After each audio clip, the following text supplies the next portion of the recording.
You're listening to the Cyberwire Network, powered by N2K.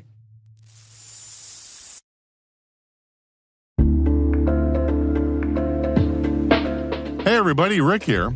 You've all heard me blathering on this year about my latest book, Cybersecurity First Principles, a reboot of strategy and tactics. Well, we've turned it into an on-demand course featuring me, yours truly, as the instructor. I highlight what I think are the follow-on strategies to pursue the absolute cybersecurity first principle, which is reduce the probability of material impact due to a cyber event in the next 3 to 5 years. The follow-on strategies include zero trust, automation, resilience, intrusion kill chain prevention, and risk forecasting. I think it's the perfect quick-hitting content for busy security leaders like you and me, and it's all available now. Check out www.n2k.com/first principles course, all one word. That's www.n2k.com/first principles course.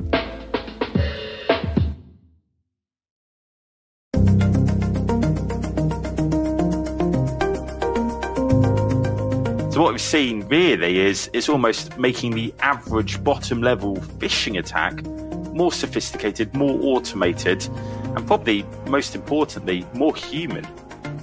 Hello, everyone, and welcome to the CyberWire's Hacking Humans podcast, where each week we look behind the social engineering scams, phishing schemes, and criminal exploits that are making headlines and taking a heavy toll on organizations around the world. I'm Dave Bittner from the CyberWire, and joining me is Joe Kerrigan from the Johns Hopkins University Information Security Institute. Hey, Joe. Hi, Dave. We got some good stories to share this week, and later in the show, James Dyer and Jack Chapman from Egress join us.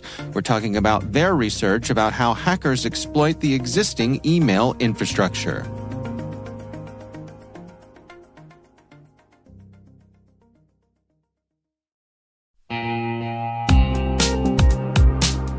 But first, a word from our sponsor, KnowBe4. Where would InfoSec professionals be without users making security mistakes? Working less than 60 hours per week, perhaps. Actually having a weekend every so often.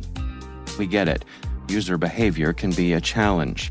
But users can also be an InfoSec professional's greatest asset once properly equipped. What do we mean by that? Well, stay with us, and in a few minutes, we'll hear from our sponsors at KnowBe4 on that very question.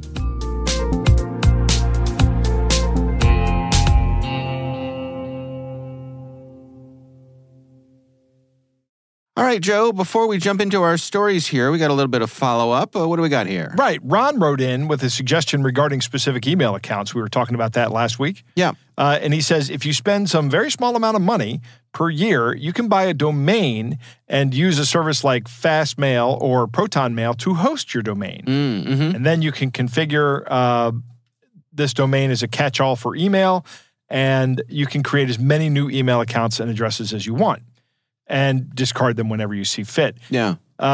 It's a little bit easier to maintain than running your own email server, actually substantially I would easier. say it's a lot easier to, yeah.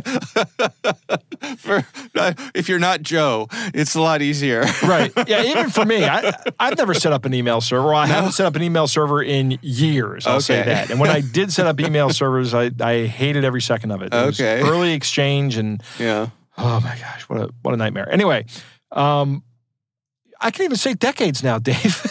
Nice. How about that? Yeah.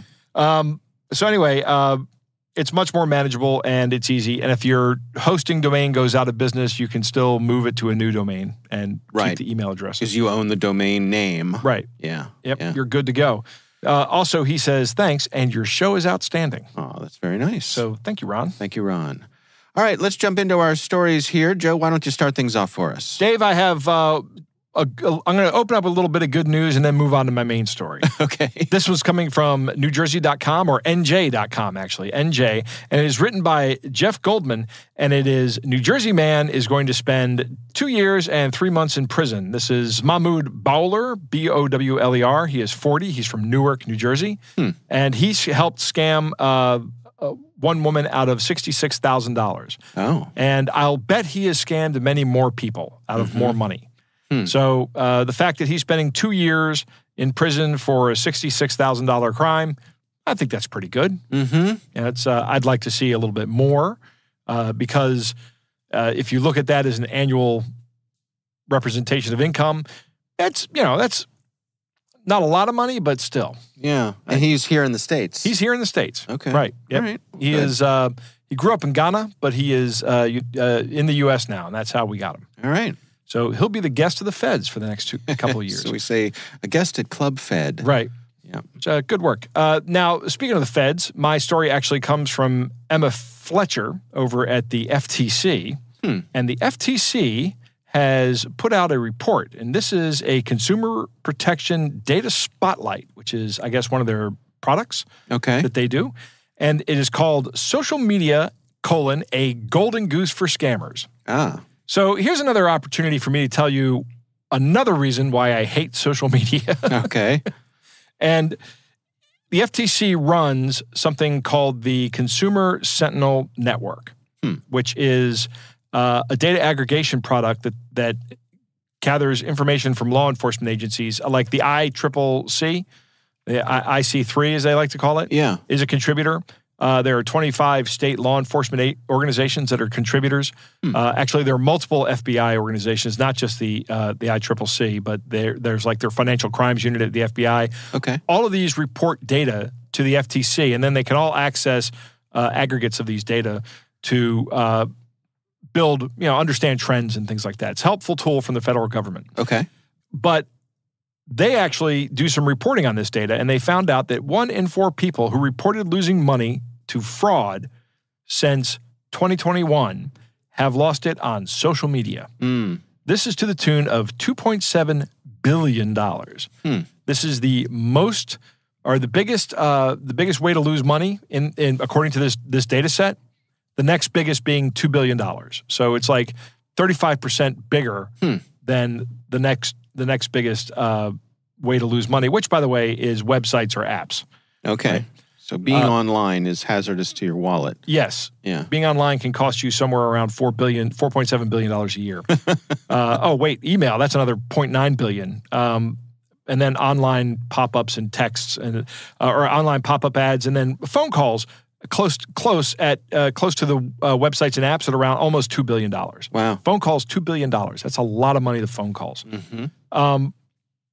This article goes on to say that because the vast majority of frauds are not reported, that the number is actually huge. It's much bigger than $2.7 billion.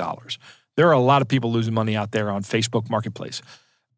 The reason this article speculates that it's easy to set up an account, I would agree. It's easy to set up an account. You can be whoever you want to be. You can be someone who matches perfectly with your target, or just set up a nice match that you think would be a general good match. Or you can even impersonate people that exist, right? We see that all the time. An interesting point is that it's hitting younger people more than older people. And they say that this is because young people tend to use social media more than older people. Yeah. So as the population ages in this data set, they use social media less, so they're going to fall victim to it less. Yeah, I saw a different unrelated story to this one earlier in the week that had that same data point that, turns out that younger folks are more susceptible to a lot of these scams than older folks, even though I think in our minds we probably skew it just the opposite way. Right. There's other data about scams and not just social media scams, but like general scamming. Yeah. How this is not more impactful, but it's more likely to impact a younger person simply because they haven't been kicked around by life long enough, Dave. That's what it is. And older people are skeptical. Older people are less likely to believe it. The problem is that with older people, the losses can be devastating. Yeah. When an older person loses $200,000, $300,000, that is significantly life-changing. And that doesn't happen to younger people, mainly because they don't have $200,000 to $300,000 yet. Right. They don't have that nest egg. Right. Yeah. So a younger person will lose like $1,000, and that sucks. Don't get me wrong. I'm not belittling that. Right. That if I lost $1,000 right now, I would be like, how am I going to get that back? Yeah. Thinking about robbing liquor stores or something. I don't know. I wouldn't be doing that. Joe goes on a crime spree. I need $1,000 yesterday. Yeah. No, but it's still impactful, but it's not life ruining. for a young person. So we don't tend to hear about these stories very often, but it does happen to them more frequently. Interesting. Now, there's a great little graphic here, Dave, and you know how much I like data and games. Yep. I'm going to give you 3. You haven't seen the graphic yet, have you? No, I've not. Okay, good. I'm going to give you 3 categories of online scams. Okay. And I want you to tell me first which one had the highest number of incidences. Okay. Okay? So the 3 are online shopping scams, investment-related scams, and romance scams. Which one was the number 1 in terms of just numbers, not loss, but numbers? I'm going to guess investment scams because I think people are embarrassed to report their romance scams. Okay. You are right about romance scams. Romance scams only make up 6% of the data set. Okay. Investment scams make up 20% of the data set. Online shopping scams make up 44% of the data set. Wow. Which is shocking to me. What do we mean by online shopping? What does that encompass? Like Facebook Marketplace. Yeah. Okay. Those kind of, or is it like Craigslist? Craigslist, yeah. Any of those. But does that include Amazon? It does not include that. These are top social media scams. Okay. So these are social media online shopping scams. Gotcha. Okay. Instagram things. Hey, you want to buy this product? Anyway, it's all Right. all the scams from social media. Okay. Now, not thinking about the number, but thinking about the volume, the size of the loss. Okay. Okay, all the numbers added up, all the losses types adding up. Okay. Which one do you think is the biggest loss of online shopping scams, investment-related scams, or romance scams? Again, I'm going to choose between investment and romance. I'm just going to roll the dice here and say romance scams. Ah, Dave. Is it investment? You disappoint me. Yes, you should have said investment. 53% of the losses are from investment scams. Okay. Which is shocking. I don't know if it's shocking because these investment scams, what they do, and this article talks about it, is they make it look like your investment's being successful. Right. So you pile more money into it. And then that's when, once you start asking for your money back, that's when they start saying, oh, well, you need to pay some fees to get your money back. Yeah. And you start paying fees to get, you're fully invested in the sunk cost fallacy at this point in time. I should know this, but I'm wondering, are women or men more likely to fall for romance scams? That is a great question. Or is it equal? I don't know. I don't know. I don't know if there's data on that. There probably is data. I'm sure if our listeners are aware of a survey, they will let us know. Yeah. So if you do. But, I haven't ever sought that out.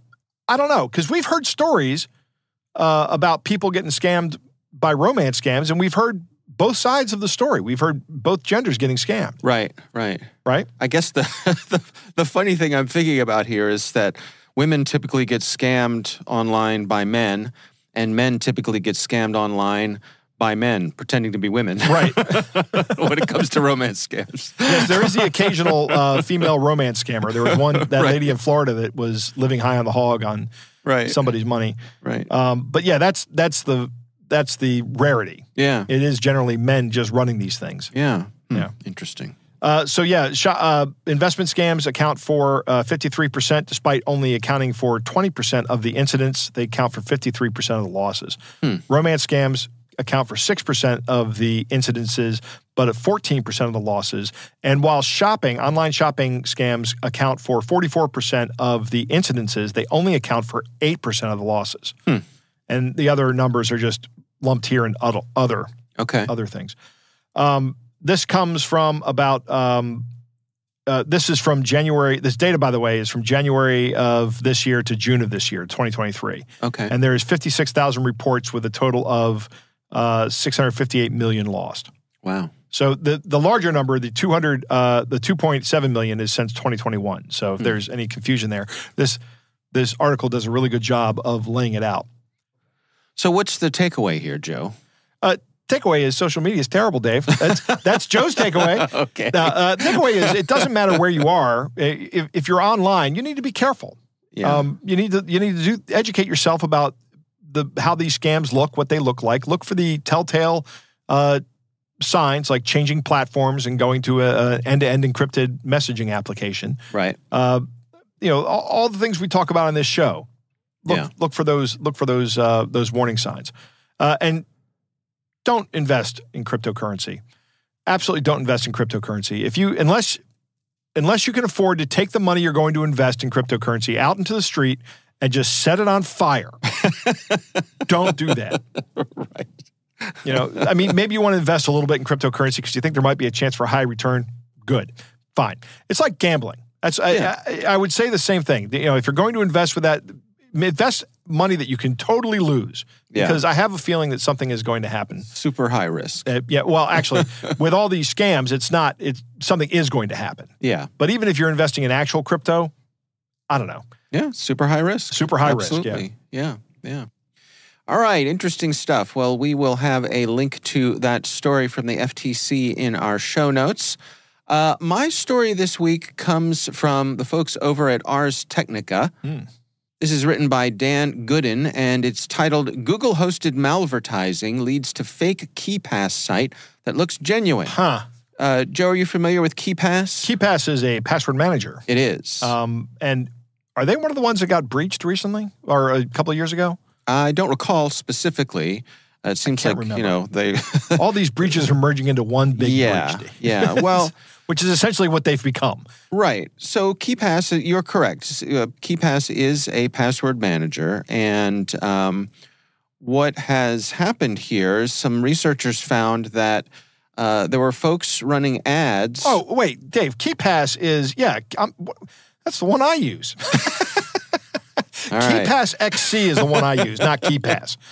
I use yes, but we've talked about Keepass before. Yeah. This is the one where we had the story about the rules you can write in Keepass. Okay. All right. So Keepass is a legitimate product. It is a password manager, and there were ads appearing on Google for Keepass. Right. It's free and open source. Yeah. So what would happen is if you would click through on one of these ads, it would take you to keepass.info. And it says that. You look at the ad, and it says it goes to keepass.info. And then if you go to keepass.info, it loads up a web page that looks exactly like the legitimate Keepass website. And, of course, you know where this goes from here. Right. You install some malware that is pretending to be Keepass. It's actually a malware family called FakeBat. Not exactly sure what that does. But there's some interesting things here.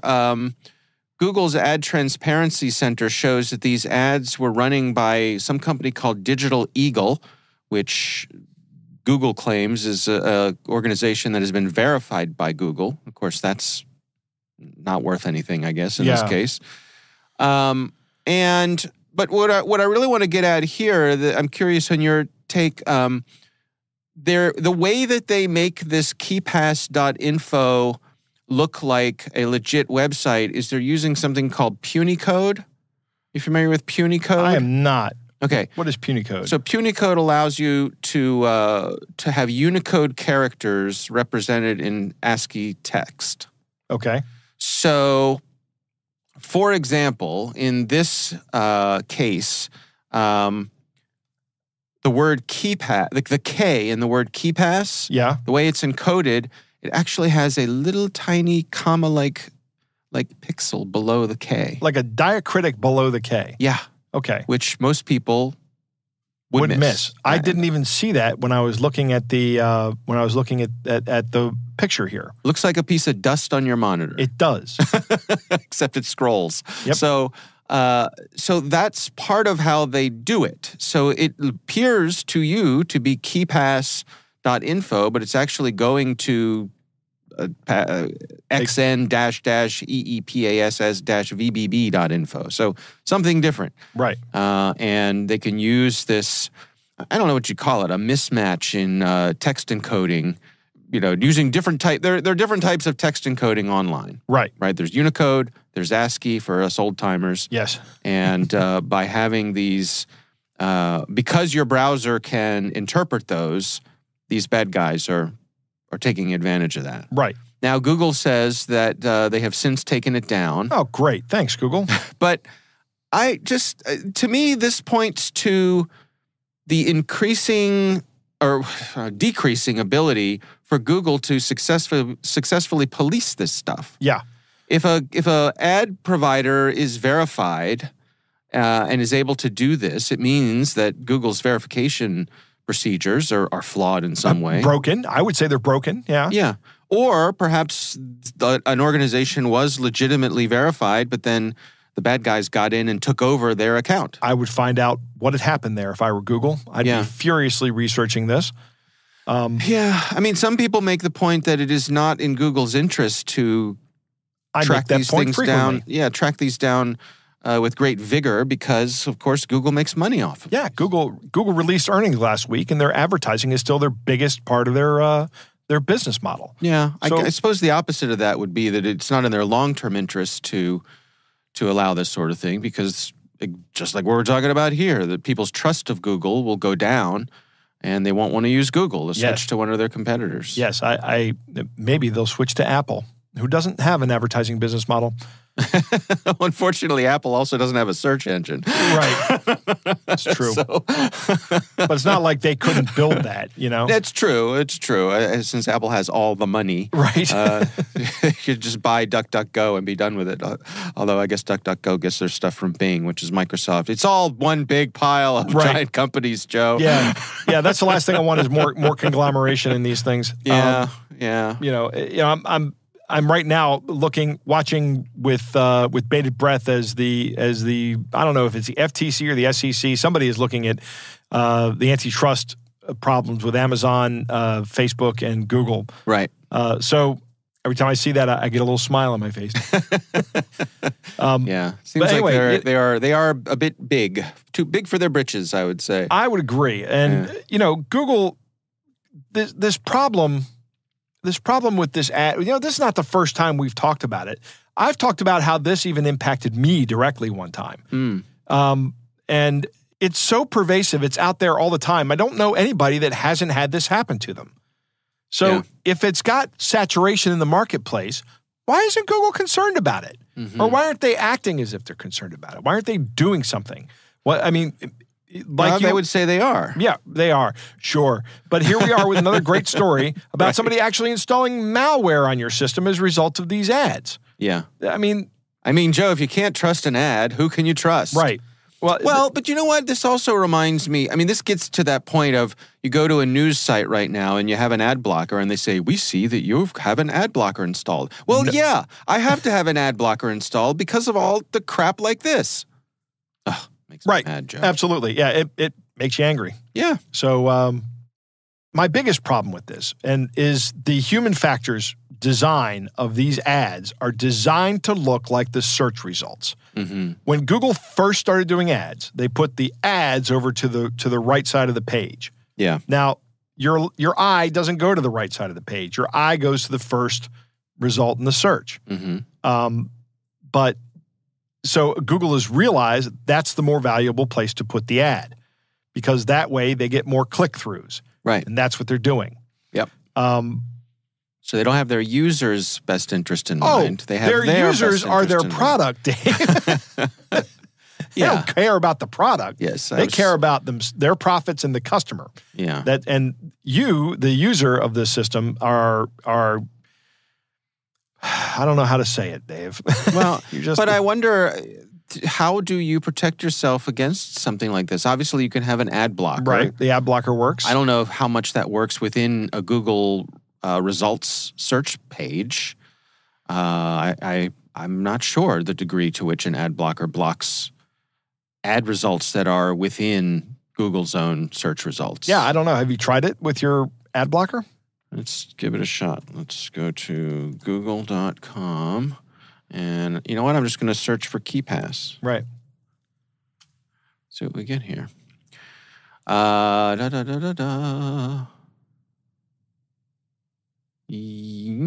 I don't see any ads. So it looks like my ad blocker is working. All right, Let good me news. see if I get it, because I don't have an ad blocker.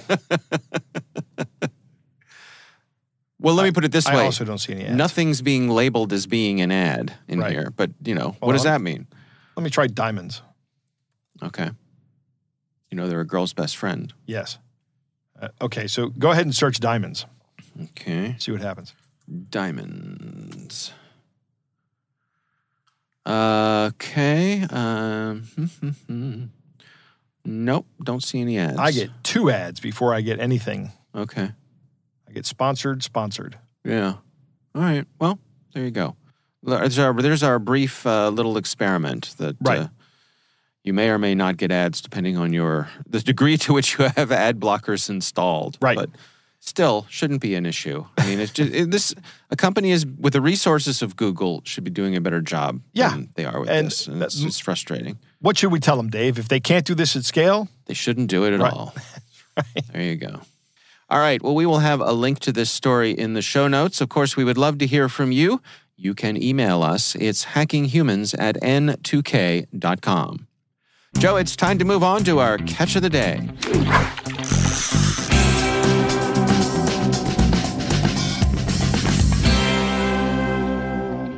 Dave, our catch of the day comes from the CyberWire editorial staff. And there's a real problem here, Dave.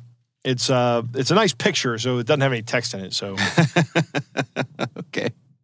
I mean, it does have text in the picture. You have to read the picture. Yeah. But it's not. Yeah. There's nothing clickable here. All right. So this says safe. The subject is Apple FaceTime information disclosure. There's a logo here from the National Security Department. Right. The NSD. The NSD, yeah. The highly secretive. They're even more secretive than the NSA, Joe. Right. So secretive, I've never heard of them. Yes. It says, a vulnerability has been identified in the Apple FaceTime mobile applications that allow an attacker to record calls and videos from your mobile device without your knowledge. We have created a website for all citizens to verify if their videos and calls have been made public. To perform the verification, please use the following link. There's a big yellow button that says FaceTime verification. It says, this website will be available for 72 hours. National Security Department. Yeah, 72 hours is probably won't be available that long, hopefully.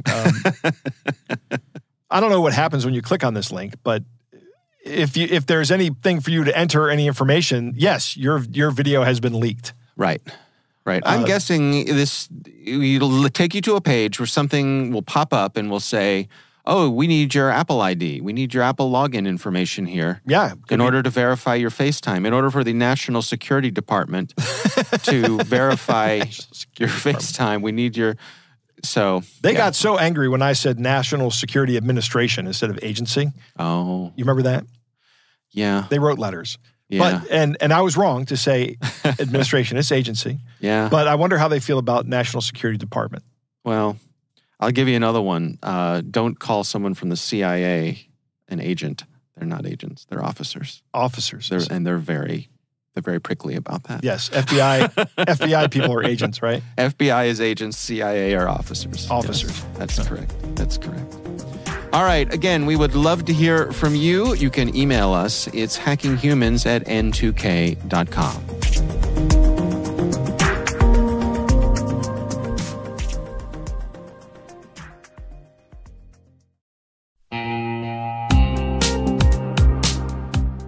We were talking about making users into an asset for security professionals.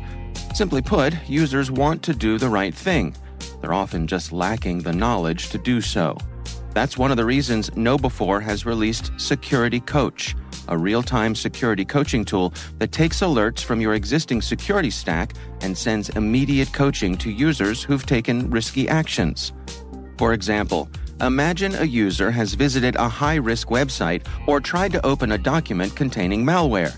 Existing security tools will likely block that action, but the user might not understand why. Security Coach analyzes these alerts and provides users with relevant security tips via email or Slack, coaching them on why the action they just took was risky. Help users learn from their mistakes and strengthen your organization's security culture with Security Coach. Learn more about Security Coach at knowbe4.com/securitycoach. That's knowbe4.com/securitycoach.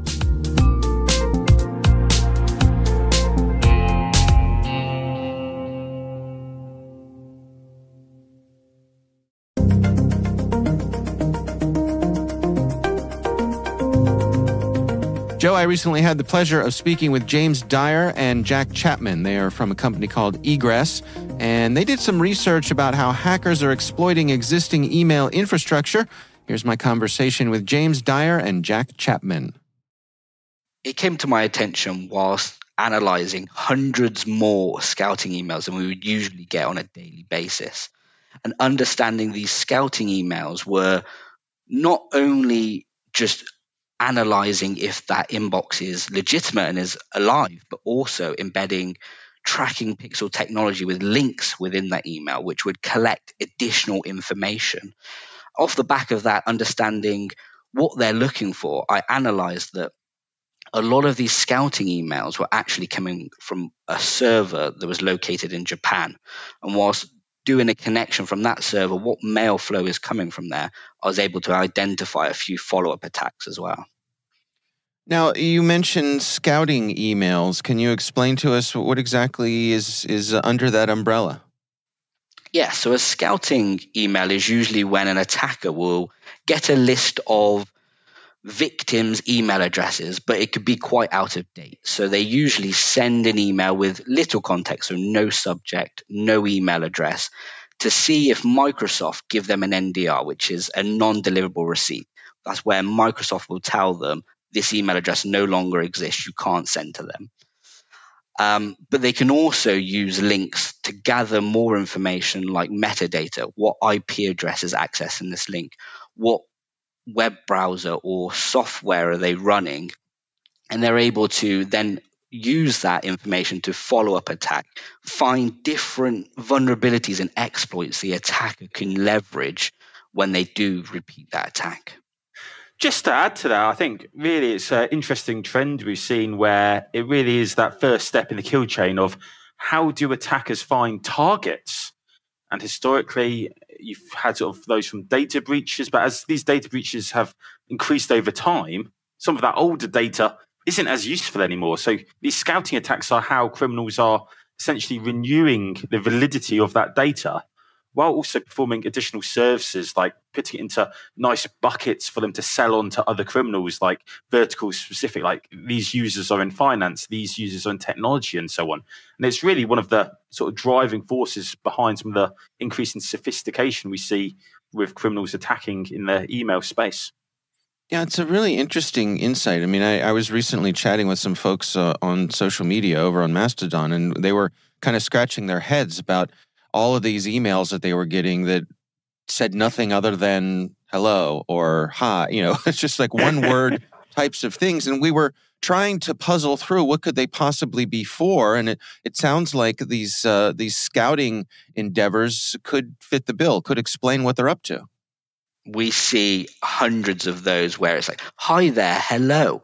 And they're honestly just scouting for either a response from the user so they can potentially do a follow-up attack and gather more information. But we've seen recently with ChatGPT entering the industry how attackers can just gather so much more information and understand who they're going after that they're able to launch these attacks at much more scale than before. And how has ChatGPT kind of supercharged their efforts? I think it's quite interesting. Take that question one step further. It's really how is AI changing the landscape? And ChatGPT has definitely been that jump forward in these large language models. It's really removing the barrier of entry to not only creating the phishing template, but creating the malicious link that will scrape credentials, being able to use it to gather background information on organizations. And really, it's almost like a personal assistant for criminals, especially with some of the weaknesses in these AI systems. So what we've seen really is it's almost making the average bottom level phishing attack more sophisticated, more automated, and probably most importantly, more human. I would echo that. You often see those standard 419 scams where it's an astronaut stuck on space requesting 10 Bitcoin, whereas attackers can now use ChatGPT to make a more convincing story with no grammar or spelling mistakes. That it's just an old pal inviting you to a wedding that they want your email address or something to they can attach onto that they can use to launch a follow-up attack as well. Well, let's dig into this specific issue here with the out-of-office notices. I mean, I think this is a pretty common thing for most people to do. I know if I'm out on vacation or holiday, I'll put up an out-of-office reply to let people know to not expect a response very quickly. What's the peril here? How are the bad guys taking advantage of this? So these were attacks that were extremely common pre-COVID, when people were taking holiday and using the out-of-office feature within Microsoft, but kind of died down where they were doing staycations or maybe not using out-of-office. But we've seen quite a lot recently where attackers will do those scouting attacks to understand if that email address is still active. But if they get a bounce back that that individual is out of office, they can then use that information to aid their attack. They can go on social media platforms like LinkedIn, like Instagram, and gather more information about this individual. And they can perhaps impersonate them or go after people within their team and use them being out of office as a leverage, as a bit of credibility in their conversation. Jack, are there any specific examples here of the types of things that you all are tracking? Yes, I think we can almost view out of offices as almost a layered approach, a bit like a lot of security concerns, where just saying that you're not at work is almost a level one, where it's like, okay, there's an opportunity to impersonate this person. And this is something we often face, that balance between efficiency and in some ways politeness in a business to give people a heads up you won't be answering emails for a little while. But on the other scale, and especially what's happened in some of these cases, is where you give specifics to that. It might be the case of, I'm going to be out of office because I'm in the US. I'm out of office because I'm going on a bike tour. I'm out of office because I'm climbing a mountain. All of these additional bits of information almost help seed that next attack. Like all sort of good OSINT-based methodologies and SecOps, it's important we're aware that something that is very human to share can be turned around and weaponized. And we're tracking a lot of these types of attacks where it's almost becoming opportunistic, where the main mission for the criminal is to gather and sell these data sets. However, if they're offered almost information about a potential victim or organization where they can impersonate that victim, it's almost like a silver platter for them. It's done half their research for them. And I suppose folks need to be careful, too, about what they share on social media. I mean, I'm thinking that if I'm out of office and I have a fairly straightforward out of office notice at work, but then I post on Facebook, hey, having a great time, climbing this mountain with my family, and that's publicly accessible, it's not hard for the bad guys to connect those two dots. Absolutely. And I think it's safe to say, I know we've discussed this a lot in industry over the years, of that gap between personal presence and work presence. But I think it is safe to say that that divide has never been thinner in a lot of people's cases. And for the sake of a 30-second Google search, you suddenly have all of the information you need to double, triple, quadruple the effect of your next attack.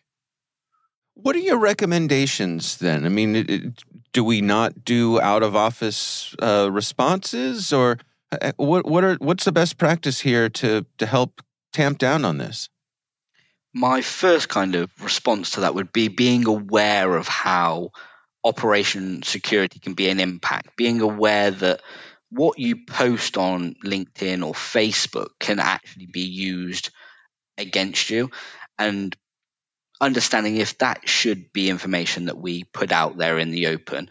Because I often hear that people think they don't have anything to offer these attackers, that they're not worried if they go after them. But at the end of the day, if you have a Microsoft 365 credentials that they can steal and log in, that is enough. That has the authentication to back it up and the long shelf life that domain has. We see multiple attacks actually where people just log into their Microsoft 365 account, upload a malicious file onto SharePoint, and use SharePoint's built-in notification system to send an email to all different types of people.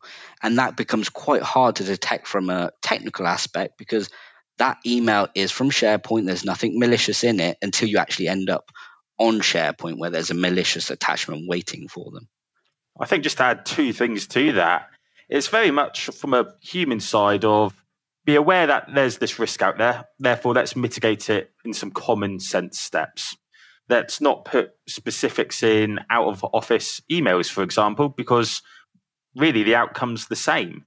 Similarly, let's hold off on posting all of our sort of personal holiday photos until perhaps we're back.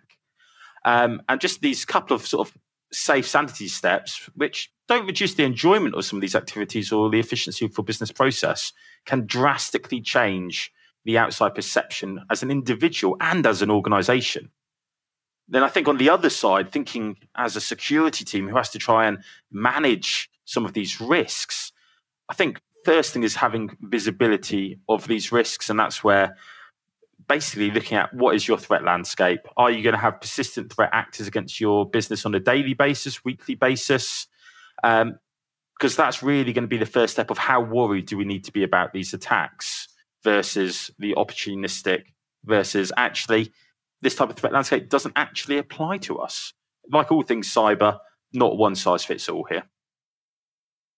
I suppose, is it fair to say that there's some awareness training that comes into play here too, of letting your employees know or perhaps putting, standards in place? If someone is away on vacation and you suddenly get a call from them saying, hey, I need you to transfer this money and I need it done today, that sort of thing should be setting off all kinds of red flags.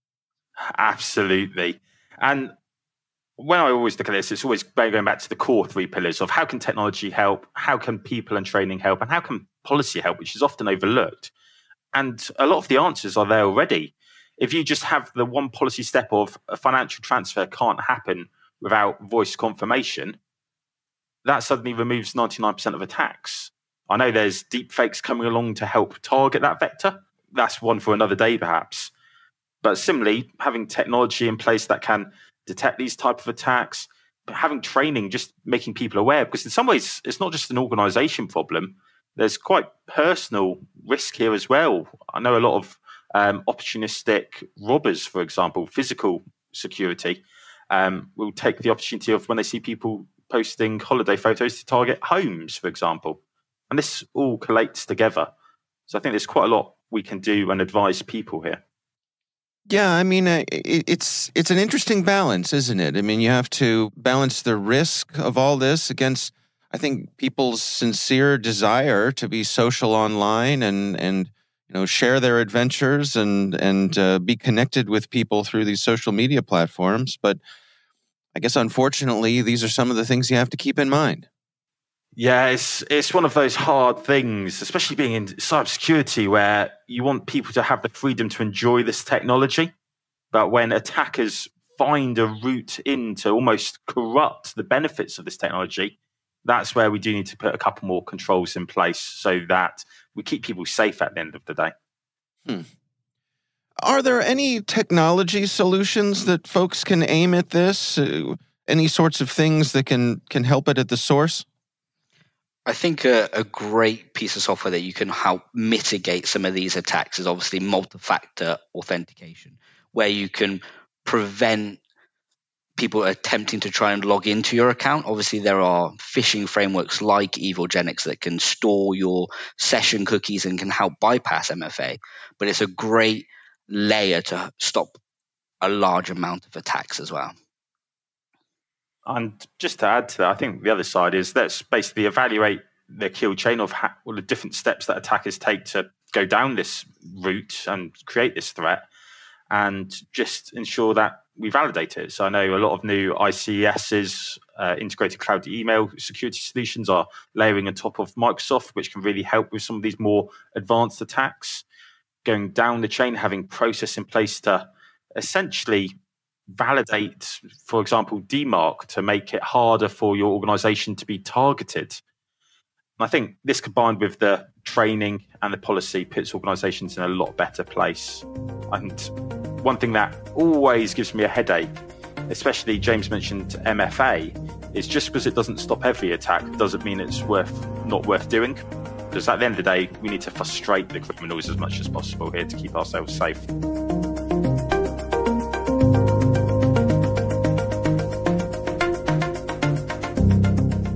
Joe, what do you think? I'll say it again, Dave. Email is terrible. Yeah. It's just the worst. Yeah. It's the only service that we as network and internet users put out there, open up, where anybody can put anything into it. Right. And that makes it terrible. Yeah. Do you remember the good old days? Let's get nostalgic. And do you remember when email was just text? I remember when email was on dial-up bulletin board systems. That was great. Yeah, that was a different mail system. That wasn't actually like, I guess it was email, but it was like a completely different protocol. Yeah, and it would, depending on which BBS that they were running, it was one person at a time kind of thing. Right. Yeah, they were all different. See, which meant you had to learn a different set of controls for each one. Anyway, rat hole. Thank you. Why do we have to add HTML to email? This is, first off, I don't want to see people's formatting. I don't want to see your little kitten background. Yeah. Right? I don't want to have to download that image. But going to HTML enables a lot of things like image downloads. Right. Right? Which is what those tracking pixels are that they were talking about. Yeah. If you have a setting in your client, turn off the image downloading. It should be turned off by default, but it probably isn't. Yeah. I like the term scouting email. I think that's an excellent term because the purpose of these emails is reconnaissance. Mm-hmm. The emails that James and Jack are talking about are for that purpose. And let's take a look at what you get. If you send an email into an organization, a bunch of emails into an organization, you're going to find out almost immediately which ones are bad because they're going to bounce back. Mm-hmm. And you can immediately just remove those from your list. If you add a tracking pixel and their client downloads it, like Microsoft Outlook does when you preview a message, it might go out and download that image. You have confirmed, number one, the email is legit, right? You've got that there's a user on the end of that email. Right. The person opens their email or previews it. And three, you might get the email address that they're coming out of. Or, I'm sorry, IP address. Yeah. The IP address they're coming out of. And if you have enough information, you may be able to determine whether or not they're at work or at their home office. Mm-hmm. Right? Which means you have more intelligence you can gather that way. Right. If you include a link and they click on it, you get even more information. Like they're the kind of user that will click on links you send them in emails. Right? That's very important information. Yeah. But once you get that, you'll actually get the string of their default. They'll get the browser string, which will tell you what their default browser is. Maybe it has a vulnerability. Maybe you can actually exploit that. And you can also get confirmation of their email address. All that can happen from one email sent in. Mm-hmm. That's a lot of information to collect from one email. Jack notes that this is usually the first step in the kill chain.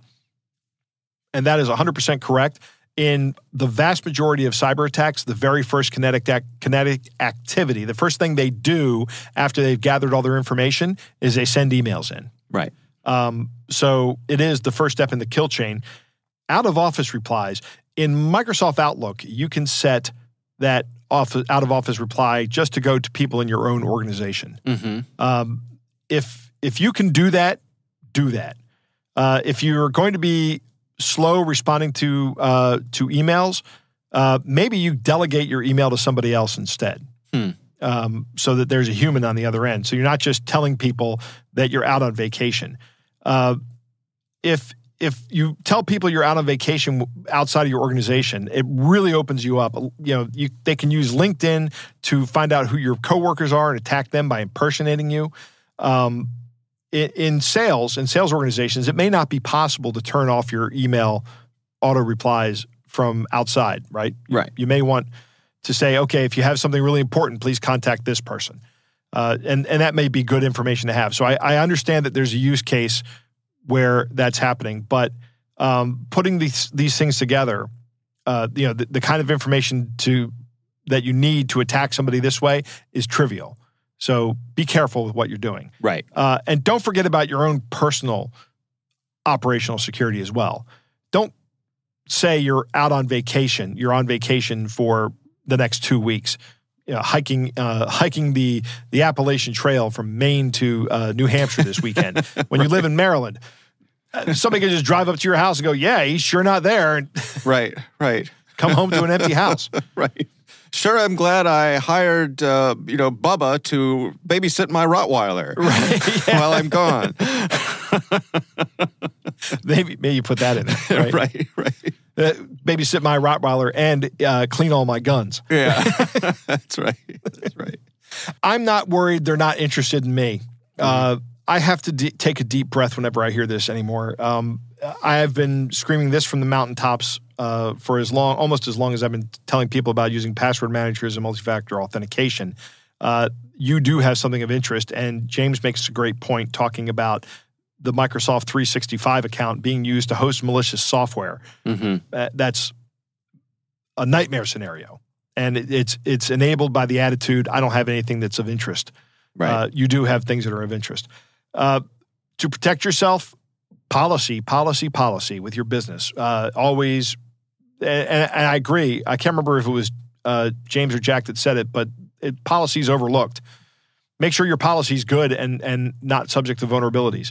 Multi-factor authentication, and focus on the kill chain. The earlier is the better. Yeah. Right? We keep saying hackers only have to get it right once. They don't. They have to get it right a series of times in a row to get entry. If you can stop them anywhere along that line, you stop them. Yeah. Maybe they'll move on to someone else who's easier. Right. Yeah. Yeah. All right. Well, our thanks to James Dyer and Jack Chapman from Egress for joining us. We do appreciate them taking the time.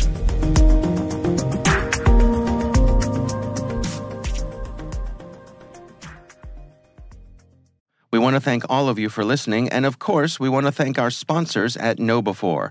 They are experts in helping users do the right thing through new school security awareness training.